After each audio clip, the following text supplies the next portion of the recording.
crazy, man? I've been freaking out over the last few weeks, at nighttime. Like at nighttime, I'll be alone, and I just start thinking about the future of the world, and I start legit freaking out. Like what would happen if we were legit Armageddon, Mad Max, nuclear war? Like how far are we away from that? And it could just give me anxiety before I go to sleep. I'd just be laying there going, fuck, how does this all resolve? And then this fucking Israel thing pops off, and now I'm legit freaked out. I've been definitely buying a lot of stuff lately for my house, like end of the world shit. Like I'm getting Tesla solar right now, and battery packs so I can live off the grid. And yeah, that's a good move. Yeah, if you can get your house solar, that's a big move. Just fucking a bit of at a certain point in time, what's the electricity even getting you other than keeping the lights on though? What I'm scared of is all communications are gone. How hard would it be to shut down our power grid? How hard would it be to blow a few satellites up and no one knows shit? Yeah, that's why that Starlink, the satellites thing. I'm thinking about getting that, even though I have great internet, but just because what if? It's scary. Yeah, I was in the mountains in Utah and they had Starlink and it was great.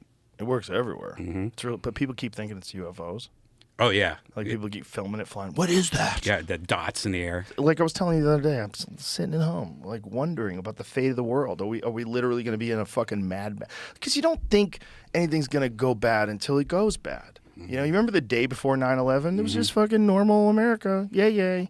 And then the next day, chaos. And then everyone's riding around with an American flag on their car. Yeah. Anything can happen. And if anything does happen, how ready, how much is the world going to change? I mean, if you think about any sort of horrific natural disaster that has hit humanity since the beginning of time, whether it's super volcanoes or earthquakes or any of these chaotic things, when those things happen, when the Mongols roll into your town, when Nazi Germany starts taking over Europe, fuck, we want to think that can't happen, but 100% that can happen. And when I'm alone at night and I'm a little high. That's the thing that freaks me out the most. The things that freaks me out the most is international conflicts between superpowers and how they're willing to kill a certain amount of people, right? So what's the number where they won't cross that line? Because if you've got groups of people that are willing to shoot missiles into apartment buildings and fly jets down and gun people down, and you've seen all those crazy drones, if we're willing to kill a certain amount of people, what's the line where they won't cross? What's the line? Is it 1 million people? Is it a nuclear bomb? What is the line? There's probably no line. And when you think about how much people loved America after 9/11, the whole world was on America's side. And how much we fucked that up in 23 years or 22 years. Yeah. Fucked that up. Fucked that up. A million innocent people die because of the Iraq War. I mean, that everybody knows that. We need a 9/12 immediately. We probably are due for one. That's Right. what's scary when you see this Israel thing. It scares the shit out of me. Yeah. It scares the shit out of me because when I see something like that happen, there's no clear way this resolves peacefully. This is bad. This is real bad, and Israel's going to go into Palestine. They're already bombing, and there's all. And is there a retaliation for that? And what happens then? And what other countries get involved? And fuck, man. It just really puts into perspective that there's some shit going on that you're not thinking about because it's not in your life. So if you're a guy like you or I, let's say us, because we're comedians, so we're hanging out at the comedy club, we're doing podcasts, that's our world. Our world is fucking around with people. Our world is telling jokes. Our world is hanging out with our friends and doing shows. Their world is killing people. Their world is controlling resources, and they don't play fair. They release stories that aren't true. They use disinformation to switch narratives. They have social media posts that aren't real so they can get people riled up about certain things. And then they're also coordinating military attacks. That's their world. We just don't think about that world because we're not in that world. But people have been in that world since the beginning of time. What they've done with us is they've sheltered us in such a way and then censored all the mainstream media in such a way that they completely control the narrative of how you think about what can and cannot happen in the world and why these things are happening. And we're seeing that right now. We're seeing that like in your face where you're like, what?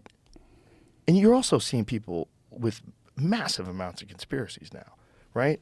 And whenever something like that happens, there's always the people that are like, how did they not know this was going to happen? Like, isn't this the most sophisticated surveillance systems in the world? This, like, Israel's, they're the people that invented Pegasus.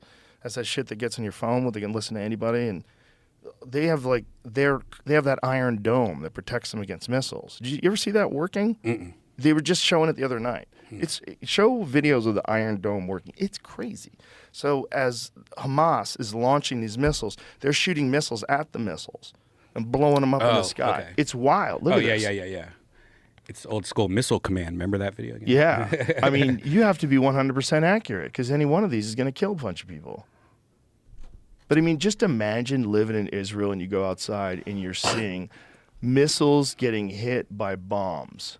Look at this. It's insane. Look at this. They're just jacking them in the sky. But if they miss one, that's a wrap. I mean, how much do each one of these missiles that they're shooting at these other missiles cost? Right. That's what I was thinking is $1 million. And how are they getting all the money to shoot those missiles at Israel? Like, all of it is crazy. Yeah. And someone tweeted, see if this is true, that this happened right after the Biden administration released a bunch of funds to Iran. I think it was like $6 billion. Really? And then these people in Hamas are thanking Iran for funding this. Wow.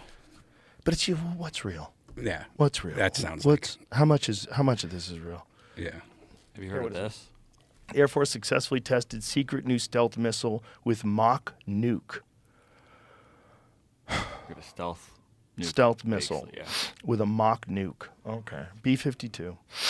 America's nuclear weapons are aging, and the Pentagon plans to spend more than $600 billion to keep the potentially world-ending weapons in fighting shape. What a great idea. In this article I saw, it said that they were being controlled by floppy disks up until 2019. Well, those are accurate. That It is about top, right. top of the food chain. They're updating tech, but Okay, floppy disks in 2019. But some of the old tech is still solid. The LRSO and mock nuke were fired from a B-52, a sturdy and reliable bomber first manufactured in the 50s. The missiles are, in fact, designed to work with this decades-old bomber. but a mock stealth nuke is crazy. Yeah. That's crazy. All of it's crazy.